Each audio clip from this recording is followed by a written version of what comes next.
The royal family faces challenges every generation from its members but has long been well equipped to deal with them, according to a royal expert.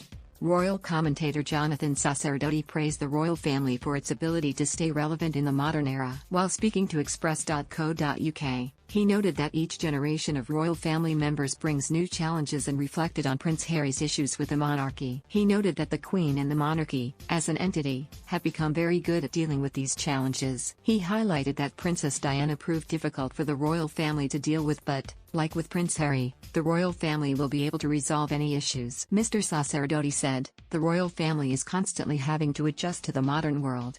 Part of that modern world is the members of the family itself. Every generation brings new challenges. I think the fact that we have them as the head of Britain, this aristocratic family, they don't have actual power but they are the family at the head of the country with the Queen as the head of state. It is something that has worked well in Britain and has fairly decent support.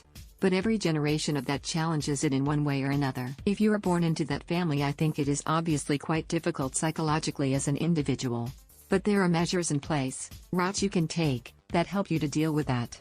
It is fictional, but the reason many people watch The Crown is because they are fascinated by that behind-the-scenes idea of how people cope. How they cope with a position that is of enormous privilege but also a very challenging position in terms of being able to say and do what you like." The royal expert highlighted how this difficulty in the royal family relates to Prince Harry.